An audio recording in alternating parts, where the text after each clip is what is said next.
আমি একটা জব করতাম, মনে করেন স্যালারি পেতাম 5,000 টাকা, এখন পাচ্ছি 10,000 টাকা। কিন্তু 10,000 টাকা স্যালারি পাওয়ার পরেও আগে 5,000 টাকা দিয়ে আমি সংসার চালাতে পারতাম, এখন 10,000 টাকা দিয়ে পারছি না। কারণ কি? কারণ হচ্ছে মুদ্রাস্ফীতি, দ্রব্যমূল্যের ঊর্ধ্বগতি, এর পাশাপাশি আছে আমানতের খেয়ানত করা, করাপশন এবং কিছু অসৎ ব্যবসায়ীর এই দুরভিসন্ধি। এসবের কারণে সাফার করছি কারা?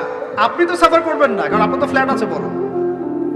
আপনি তো সাফার করবেন না, বিকজ আপনার আমার তো 3 বেলা খাওয়ার টাকা পয়সা আছে। এই যে আমি এসেছি, আমাকে ভালো অঙ্কের হাদিয়ে দিচ্ছে, আমি তো সাফার করবো না। সাফার কে করবে? সাফার করবে রিক্সাওয়ালা ভাই, ভ্যানওয়ালা ভাই, এই যে রাস্তাঘাটে যারা আশপাশে বাসা করে আছে, যারা দারিদ্র সীমার নিচে আছে, এদের সংখ্যা কত আপনার মনে হয়? মিনিমাম 3 থেকে 4 কোটি মানুষ আমাদের দেশের মধ্যে। মনে হচ্ছে পপুলেশনটা কম?